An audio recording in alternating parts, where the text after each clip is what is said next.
To understand the two actors in the duel, a great deal of thought is needed. For one actor is simple, immaterial, and only able to be recognized by the, quote, intelligence of the heart. But the other is so complicated that only the closest introspection can analyze it. By intelligence of the heart, we must understand that form of mental activity which begins with the reawakening, deliberate or not, of the occult center between the heart and the solar plexus. This center is the spiritual heart. The first actor to appear in us as a will toward the light is our own spiritual logos, the voice of our divine Ka, the spiritual observer of our human experience. Its apparent function is to provide the impulse which obliges us to determine our conduct from a higher motive than mere egoism. When this impulse has been accepted, its real function will be to activate our occult centers, intuitive and spiritual. The result will be the sense of a real presence, which calms anxieties and takes away our painful sense of uncertainty and impotence. The second actor, which does the real fighting by resisting the impersonal self, is the personality as a whole, that is to say, the automaton, with its physical, emotional, and cerebral components, plus the ego consciousness, its permanent witness. It must be clearly understood that everything in us which is neither the permanent witness nor the spiritual witness is part of the automaton. The movements of the organism belong to it, both voluntary and autonomic. So do the thoughts, acts, and decisions directed by the will and consciousness of the brain. For these depend on the organism, the physical, emotional, and mental, and are therefore mortal as it is. To arouse oneself from the state of sleep and take the first step toward liberation, one must attain a thorough understanding of the meaning of the permanent witness, or ego consciousness, and see in what it differs from the mere brain consciousness. We shall then be able to understand how this personal conscience, though it needs to be awakened, is nevertheless a part of the personality, whose aims are in general opposed to those of the spiritual self.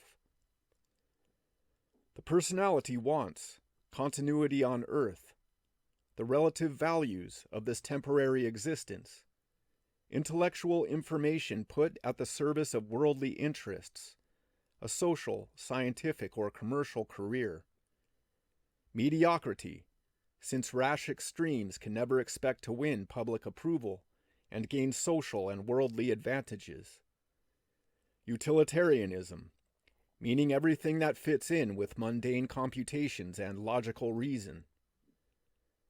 The spiritual witness, on the other hand, desires to unite with the human and thus transmute it into an immortal being, absolute values which are indestructible, to open the heart to intuitive knowledge, the sense of excess as a springboard from which to overleap human limitations and convert the fall of man into an opportunity of evolution. Unalterable love of reality, love of life for its own sake, love of the impersonal love. The personality wills only itself, and each of its constituent parts defends only its own existence. When the automaton is not controlled by the permanent witness, it is guided by nothing beyond its own brain consciousness, and this, as we have seen already, is just a mental projection of what it supposes itself to be and to want. In consequence, it is ruled by the various impulses aroused by its dominant instincts, or by outside influences, and this anarchy leads to psychic and organic disorders. If it does receive any suggestions from the permanent witness, it attributes them to its own intellectual decision, not knowing how to differentiate. The greatest difficulty is to distinguish between the ego of the intelligent animal automaton and the conscious ego of the permanent witness. For even in altruistic actions, unless inspired by the spiritual witness, the aims of both are personal. The automaton carries them out to satisfy its animal, sentimental, or rational impulses, and the permanent witness devises them in order to gain its personal ends. For the ego is never altruistic at its own expense. It cannot seek to lose itself. Abnegation and the longing for the impersonal come from the spiritual witness. The cunning of the ego in diverting them to its own advantage is positively devilish. The most common trap is a matter of the words I and me, which create confusion between the automatic I with its various selves and the conscious I. To penetrate this false ego, we must learn the full repertory of its disguises: its professional ego, its social ego, its sexual ego, its pious or skeptical ego, and its ego for family use. They all have different faces, characters, and behavior, according to their several ages, circumstances, and secret passions. But each of these me's says, I want, and I promise, pretending not to know that one of the other I's may contradict it. To be more precise, this is not a mere disagreement over meanings of words. Rather, one must become one's own confessor in order to be no longer deceived by that undiscoverable mirage of a character, the multiple I of daily life. First, one of its disguises appears, then another, according to the role that has to be played, but all are recorded in the mirror of the Akasha, which is the mirror of judgment.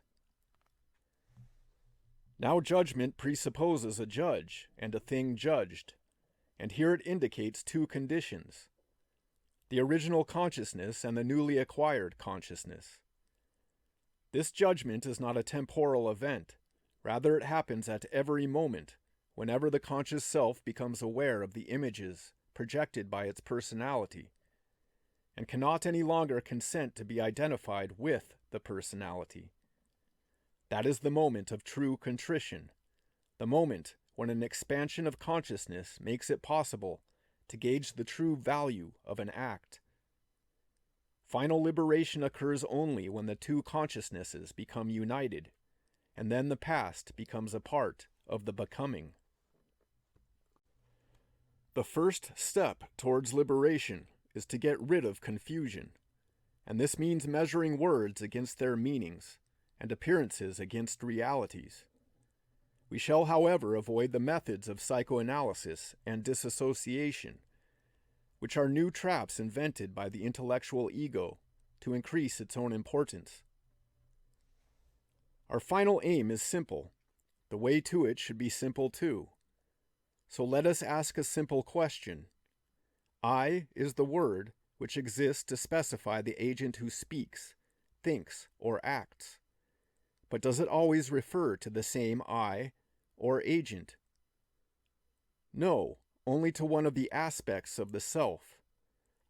That being so, we had better agree that, in the present study, the word I shall be used to signify the total self of the automaton, which, under whatever aspect, undergoes what it supposes itself to do or to will freely, for it has no consciousness other than brain consciousness, the consciousness of the real self, being not yet active or awakened. The meaning given here to the words I, self, and ego is not simply a personal choice between the different philosophical concepts of their meanings, and the degree of reality and permanence which these concepts grant or deny to the ego. On the contrary, the words are used here in a way designed to distinguish the different aspects of the human automaton from our permanent consciousness, which is the witness of our successive life experiences. The word I does not easily take on this double meaning. Its common unthinking use does make it hard to remember a distinction, which in any case we are apt to overlook. In common usage, I represents the person speaking of himself at the moment, referring to the states, acts, and functions of his automaton. Necessarily, therefore, it implies the totality of these, and refers indifferently to any of them. That, accordingly, is the meaning to be given to it here. The word self has here two applications. It may refer to the various single aspects of the personality which describes itself as I.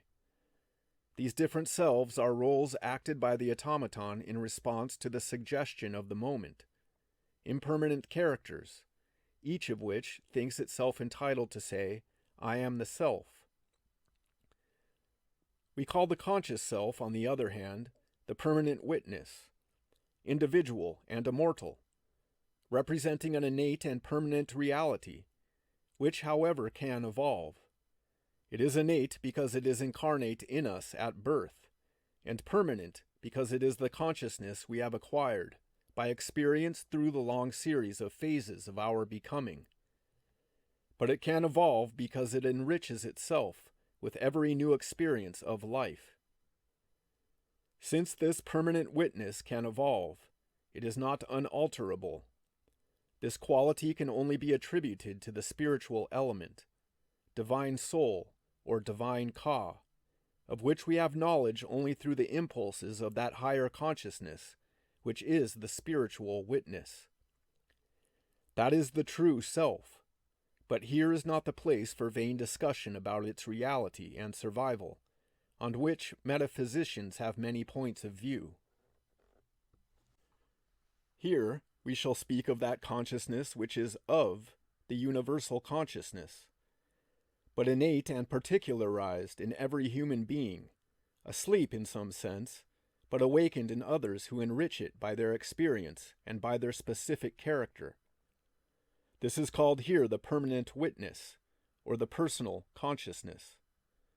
We shall speak also of the same universal consciousness in its impersonal and therefore divine state, but this is the spiritual witness, which desires to enlighten the permanent witness, and by uniting with it, redeem it from its contact with the dualism of nature, and restore to it its original state. These are the realities. Call them by what names you will. One thing is certain.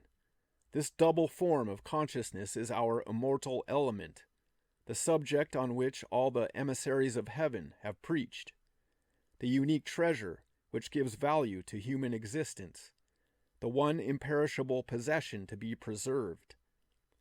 These realities, proclaimed unanimously by the sages, will surely suffice to decide for us the aim of human life, and to choose a path which accords with human possibilities is better than the chancy pursuit of an ineffectual ideal. What is the use of speculating on states of supreme beatitude, or ecstatic meditation on the highest samadhi, if our present state of consciousness can offer us no knowledge of them? The earth is only one stage of our pilgrimage, and we must gather our experience with the means at our disposal on earth. If lofty beings have attained to ecstatic communion with the unknowable, their evidence only confirms the possibility of such a thing, and shows that divine beatitude can be known by their spiritual witness, which has returned to tell of it. This testimony is confirmed by their serene certainty, by the radiance of their reality, which may arouse the spiritual hunger of others and show them glimpses of the path. Their experience, however, cannot be used as a pattern for others to follow. Experience must always be individual, and self-knowledge, which is the indispensable foundation, can only be attained by individual effort.